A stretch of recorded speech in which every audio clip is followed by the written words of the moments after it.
सुहेल जफर चट्टा साहब और उन्होंने कहा जी हमने तो इंसाफ के सारे तकाजे पूरे कर दिए। कैसे इंसाफ करेगी सीसीडी ने ही तो इस बच्ची के फादर हैं डीपीओ चकवाल को एक दरखास्त दी है। पंजाब पुलिस का अलमिया देखें कि आप पहले हमें जो है ना खाली कागज पर दस्तखत अंगूठे कर दें। इन्होंने मेरे से बदतमीजी की और मेरे से जबरदस्ती साइन अंगूठे कराए गए। अस्सलाम वालेकुम, मैं हूँ आपकी होस्ट अतीका सफदर। आप देख रही हैं जेडी न्यूज़। सीसीडी की बड़ी गफलत, सानिया चकवाल 9 साला हनिया को मौत के घाट उतार दिया गया। इस केस में बड़ी पेशरफ्त सामने आई है, तो आइए इसकी तफसील हम जानते हैं क्राइम रिपोर्टर खावर साहब से। जी खावर साहब, इस केस के हवाले से बताइएगा हमें। अच्छा, ये बड़ा अनफॉर्चुनेट इंसिडेंट था जो सानिया चकवाल है सीसीडी की गोलियों से एक 9 साला बच्ची जो ऑस्ट्रेलिया से पाकिस्तान छुट्टियां बनाने के लिए आई अपनी नानी के घर, और फिर उसके साथ ये इंसिडेंट हो गया। सानिया से बड़ा सानिया इस मुल्क में ये होता है कि इंसाफ के तकाजे पूरे नहीं किए जाते। इसमें बड़ी प्रेस कॉन्फ्रेंसें की गई। पहले हमने देखा कि जो लाहौर रीजन के आरओ थे सीसीडी के, उन्होंने एसएसपी शामिर खालिद ने उन्होंने एक प्रेस कॉन्फ्रेंस की। उन्होंने कहा जी बड़ा इंसाफ होगा। उसके बाद सीसीडी के जो एडिशनल आईजी हैं, सीसीडी चीफ हैं सुहेल जफर चट्टा साहब, उन्होंने फिर एक प्रेस कॉन्फ्रेंस की और उन्होंने कहा जी हमने तो इंसाफ के सारे तकाजे पूरे कर दिए। और उससे बड़ा अलमिया आप ये देखेंगे इन दोनों प्रेस कॉन्फ्रेंसों में, जो एक बात जो हम लोग बीइंग अ जर्नलिस्ट उनसे बार बार क्वेश्चन करते रहे कि सीसीडी कैसे इंसाफ करेगी, सीसीडी ने ही तो इस बच्ची को मारा है, सीसीडी ही तो कातिल है। लेकिन उन्होंने कहा जी उनको तो फैमिली को पूरा एतमाद है, वो तो चाहते हैं कि सीसीडी जो है वो इंसाफ करे, वो तो चाहते हैं कि सीसीडी जो है वो इस केस की तफ्तीश करें। अब इसमें नई अपडेट देख लें। अपडेट क्या है कि इस जो बच्ची के फादर हैं उन्होंने डीपीओ चकवाल को एक दरखास्त दी है, और वो दरखास्त है जो चकवाल की पुलिस है उनके खिलाफ। अब देखें, सानेहा हुआ, जाहिर है जब ये वाकया हुआ एक बाप के हाथ में उसकी 9 साला बेटी की और वो कर जब अस्पताल जाएगा, बच्चा जो 10 साल का था वो जख्मी था, बाप को खुद लगी हुई है, उस टाइम उस फैमिली पे क्या बीत रही होगी आप जरा सोचें। ये मैं इसको लफ्जों में बयान करने ही मुश्किल है, ये तो जिस पर बीती है उसको ही पता है। अब होता क्या है, जब वो अस्पताल जाते हैं ना, आप किसी भी हॉस्पिटल में चले जाए ना, जब भी इस तरह का बुलेट इंजरी का केस होता है, मर्डर का केस होता है, कोई भी इस तरह से नाइफ का केस होता है, तो जो इस तरह के केसेस होते हैं उसमें पुलिस की इन्वॉल्वमेंट लाजमी होती है। और जितने भी गवर्नमेंट हॉस्पिटल्स हैं वहाँ पर एक काउंटर बना होता है जिसको इन्होंने नाम दे दिया खिदमत मरकज काउंटर।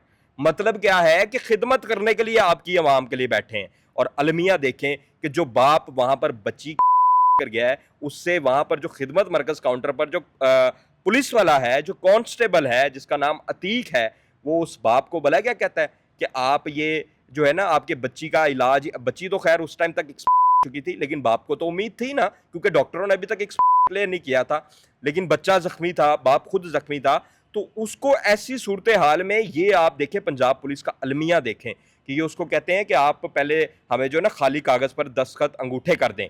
अच्छा, जब भी इस तरह का इंसिडेंट होता है तो जो लोकल पुलिस होती है वो भी वहां पर पहुंच जाती है। अब जो लोकल पुलिस के सब इंस्पेक्टर हैं एहसन अब्दुल्ला, वो वहां पर पहुंचते हैं। अब ये और जो कांस्टेबल अतीक है, ये दोनों उनको प्रेशराइज करते हैं, ये उनको कहते हैं कि ये इधर खाली सफ़ा है, इसके ऊपर आप साइन अंगूठे कर दें ताकि हम बाद में अपनी मर्जी की एफआईआर दर्ज कर लें। आपको पता भी नहीं होगा क्योंकि वो तो बेचारा इलाज करवा रहा है, वो अपनी बच्ची के जो है वो जिसके उसने पता नहीं क्या क्या ख्वाब सोचे थे, उस बच्ची के गम से न डाल है, बेटा उसका अस्पताल में है, खुद उसको गोलियां लगी हैं, खुद वो अस्पताल में है, और ये लोग उसको कह रहे हैं कि खाली पेपर पे साइन कर दें, और साइन करोगे तो तब ही तुम्हें अस्पताल में एडमिट करेंगे, तब ही इलाज होगा।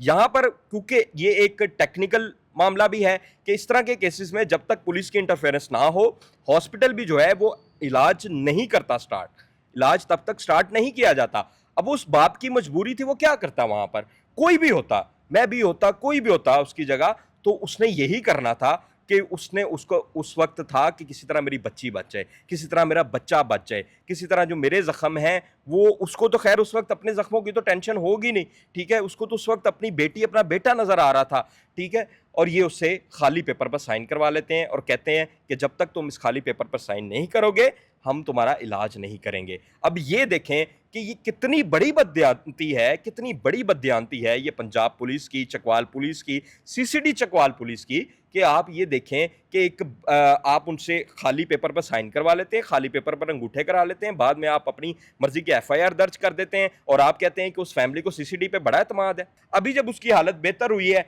उसको पता चला है कि इंसाफ नहीं मिल रहा, उसने जाके डीपीओ चकवाल को दे दी दरखास्त। अच्छा, अब ये देखें नई बदयांती देख लें कि 2 दिन हो गए हैं इस दरखास्त को दिए हुए, अभी तक कोई इस पे एफआईआर दर्ज नहीं हुई। ये तो एफआईआर फौरी दर्ज हो जानी चाहिए थी कि ये जो कांस्टेबल अतीक था और जो सब इंस्पेक्टर एहसन अब्दुल्ला जो कि मुतलका पुलिस का उधर वहां पर आया, इन दोनों ने वहां पर प्रेशराइज किया और प्रेशराइज करके बाकायदा बदतमीजी की गई। ये इस दरखास्त में लिखा गया है, ये मैं अपने से नहीं कह रहा। ये जो बच्ची हानिया है, उसके फादर ने जो डीपीओ चकवाल को दरखास्त दी है, उसमें ये चीज़ मेंशन की गई है कि जी इन्होंने मेरे से बदतमीजी की और मेरे से ज़बरदस्ती साइन अंगूठे कराए गए। तो आप कैसे उम्मीद कर सकते हैं इस सीसीडी से, इस पंजाब पुलिस से, कि ये उस फैमिली को इंसाफ देंगी? ये उस फैमिली को, मैं तो वज़ीर आला पंजाब मरीम नवाज से कहूँगा कि खुदारा इन हानिया जो है वो आपकी भी बेटी थी, हानिया इस कौम की बेटी थी और वो ऑस्ट्रेलिया से पता नहीं कितनी चाह लेकर यहाँ पर आई थी और वो खुशी से आई होगी, लेकिन वापस हमने उसको क्या दिया, ठीक है? और फिर हमने उसके साथ क्या किया, क्योंकि उसके फादर से हमने खाली कागज़ पे साइन अंगूठे करा लिए। मरीम नवाज साहिबा, ये पंजाब पुलिस का किबला आप दुरुस्त कर लें खुदारा। फिर आकर प्रेस कॉन्फ्रेंसें करते हैं, प्रेस कॉन्फ्रेंस में आके झूठी झूठी बातें बताते हैं। 2 प्रेस कॉन्फ्रेंसें की गई हैं, उस पर हम लोग बीइंग अ जर्नलिस्ट, एक प्रेस कॉन्फ्रेंस में तो मैं गया भी था, उसमें हम लोग सवाल करते रहे, ये सवालों के जवाब सही तरह नहीं से दे नहीं सके अफसरान। तो इन्होंने इस पर क्या अपना इंसाफ करना है, उसको इंसाफ नहीं दिया, तो आप कैसे एक्सपेक्ट करते हैं कि आप एक आम आदमी को इंसाफ देंगे? आपका भी ये रज़ादार केस हुआ, उसमें गैर मुल्की ख़वातीन के साथ क्या हुआ? एक ऑस्ट्रेलियन बच्ची आती है, जो है वो इनकी ट्रेनिंग दोबारा करवाएं, इनको कोई तरबियत सेशन दिलवाएं। अब इन्होंने शुरू तो की है, लेकिन मुझे नहीं लगता कोई ज़्यादा फ़र्क पड़ेगा, क्योंकि जब तक आप इनको मिसाली नहीं ना बनाएंगे, जैसे सीसीडी के जो चीफ हैं उन्होंने कहा जी हम इस केस को मिसाली बना देंगे। अभी तक तो जेआईटी नहीं, सुन लें, जो जेआईटी इन्होंने बनाई थी अभी तक उसकी फाइंडिंग्स नहीं आई। अभी तक किसी को पता ही नहीं है कि वो जेआईटी जो इस केस में बनाई गई थी उसकी फाइंडिंग्स कहाँ पे हैं, उसकी क्या फाइंडिंग्स आई हैं, कौन कसूरवार है, कौन कसूरवार नहीं है, किसको सजा हुई है। सिर्फ एक आपने उस कांस्टेबल जो कि, और मैं आपको एक बात बता दूं, ये टेक्निकली बात है कि उसमें ये कहते हैं ना कि एक कांस्टेबल ने इतने राउंड फायर किए हैं, वहां पर जो सुनने में आता है कि 140 राउंड फायर हुए हैं, एक कांस्टेबल इतने सेकंड्स में इतने 140 राउंड फायर कर ही नहीं सकता, और वो पूरी फैमिली जो है वो। तो अब देखते हैं कि क्या इस केस में इंसाफ होता है। अभी तक की जो अपडेट थी वो हमने अपने देखने वालों के साथ शेयर की है, तो अब देखें मज़ीद इसमें क्या अपडेट होती है। जो होगी हम इस केस में शेयर करते रहेंगे। शुक्रिया आपका।